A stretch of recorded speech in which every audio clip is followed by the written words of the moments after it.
What's up, everyone? Welcome back to another episode of the High Value Agent Podcast, where we inspire people to create a better life through real estate. And I'm going to share with you 5 reasons why I believe agents will fail. Now, I'm not coming from a place of being a pessimist or being negative. What I'm trying to do is share with you what not to do when it comes to failing or winning in real estate. So I'm gonna share with you 5 things to not do, or 5 reasons why agents are failing or they will fail. Okay, so let's hop right into it. Number one, I believe that the number one reason why agents are going to fail is because, and when I say this, by the way, I don't mean all agents. The number one reason is the number of listings. There are currently 3 times more realtors in the United States than there are homes for sale. Okay. And this doesn't even include the million of people that are in real or they have a real estate license, but they're not a realtor. Okay. So we're not counting that. But when we talk about um, approximately, well, actually last year in 2024, 71% of agents didn't sell a single home. A single home, it's perplexing and it's competitive when it comes to generating listings and having agents that lack the skill set to be able to close and convert those opportunities. Now we're talking about um, realtors pretty much stepping out of the business because they no longer want to pay the dues. They don't want to pay for their license, for the continuing education. They just rather step out of the industry and go get another job. So the number of listings being low, the fact that there's more real estate agents in the market today is going to be the number one reason. Number two, the rates. Okay, the rates. Now I am with the mindset that rates don't matter as far as how it impacts my business and our company's growth. We've been growing over the past 3 years. However, when rates change, it does have an impact on the market. And that's just the reality. So now the rates are just normal, but because they are higher and, with the affordability rate isn't as high as it could be, we're having less closings or the pie of business has shrunk. So affordable housing has become more and more of a problem here in our country. And with that being said, we're going to have a lot of people discouraged to actually make a move.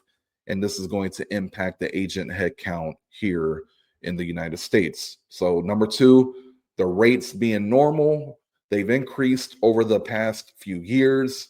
It was a shock to the market. And because of that pie of business shrinking, you have agents that their business is also shrinking, which is pretty much pushing them out of the business.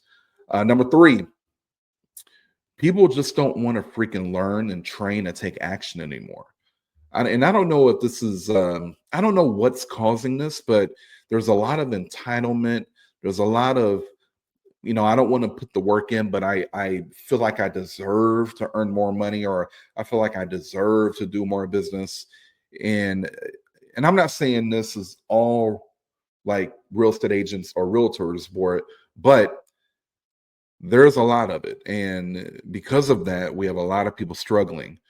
So this the social media culture, the influencer culture, I believe it does have something to do with it. I do believe people would rather doom scroll on TikTok or Facebook and all that stuff instead of actually being efficient and productive and sticking to their schedule throughout the day. Um, so now we're talking about real estate agents that aren't learning the new real estate dialogues. They're not learning the new contracts. They're not building the confidence that they need to convert more deals. Excuse me. You're going to have those people looking for other options when it comes to income. So, got to make sure you're attending trainings. You got to make sure you're implementing what you're learning. Number four, bad brokers and brokerages and teams.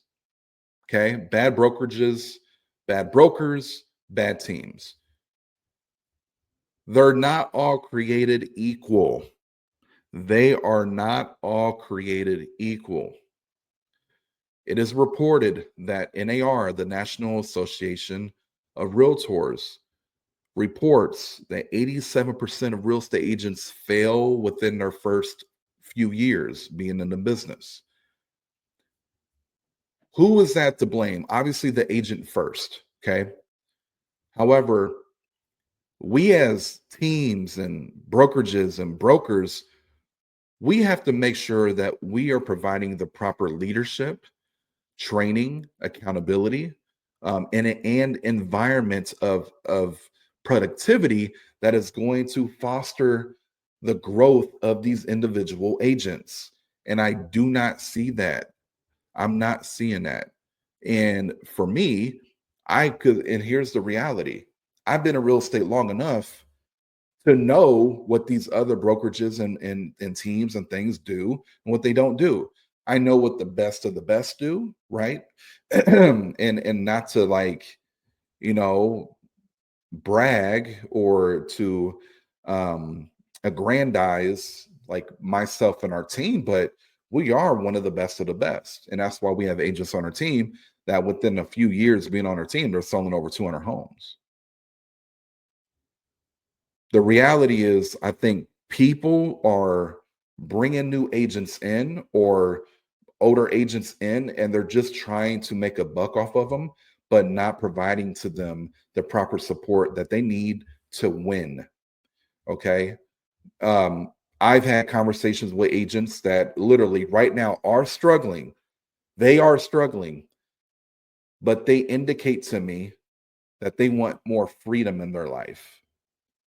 And when you sit down and you and me, I'm going to ask a lot of questions. I want to understand. I identify very quickly that when they mean by freedom is they don't want to be held responsible for their actions. They don't want to be held accountable. True freedom is getting into real estate, following a schedule that you created that includes core activities to build your business. And over time, you build financial freedom, you build stability in your life, and you're able to now have more control over your time because of you've built your business up to that type of level. But a lot of us couldn't even get past 90 days of just sheer focus and work and determination. We can't even get past 90 days. So when you have bad brokerages and teams that aren't really holding the agent accountable and training them and uplifting them, and then facilitating an environment that honestly is going to help propel their growth, you're going to see a lot of people struggle and fail. That's number four. Bad brokerages, bad teams, bad brokers are doing it with the wrong intention, and it's unfortunate. And then number five, well, it takes money to make money. Okay, it takes money to make money, and if you're an agent, if you're a solo agent, you need to understand you're going to have overhead. You need to generate opportunities. You need to prospect. You need to market. Okay, you need to pay for signs and lock boxes. You know, as you do more business, your overhead will increase. If you're not doing any business, you're still going to have overhead. So it takes money to make money. Just keeping up with your license can be $1,000 a year.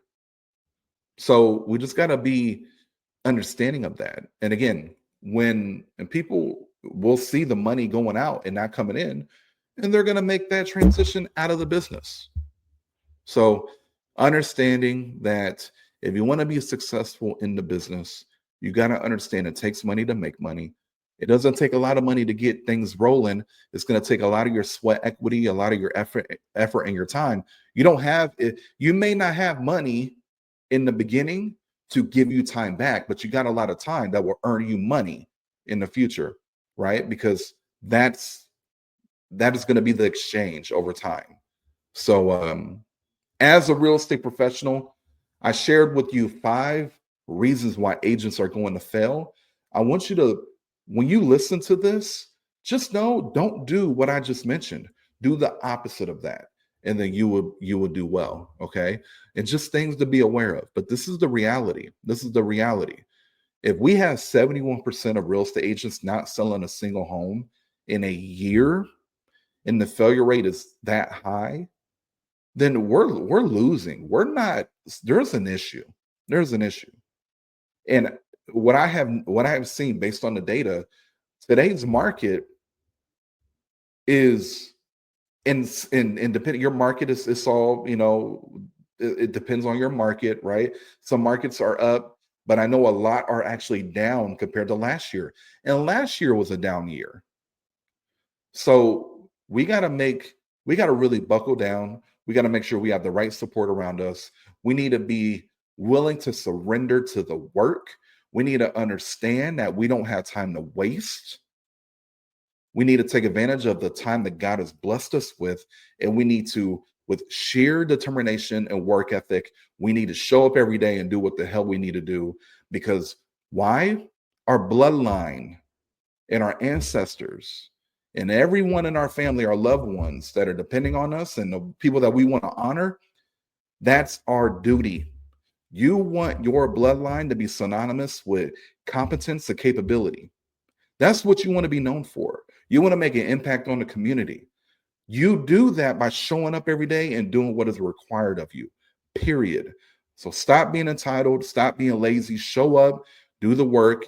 Do not be or have one of these reasons or all these reasons be the reason why you're not here next year. Okay. If there's anything I can do in the world to support you, please let me know. I'm here. I hope this message finds you well. I want to see everyone win. Okay. Reach out to me if you have any questions. If you're listening to this on your favorite podcast platform, please leave us a review. Let me know if this is being helpful. If it's YouTube, subscribe. I appreciate y'all. Stay strong. See you on the next one. Peace.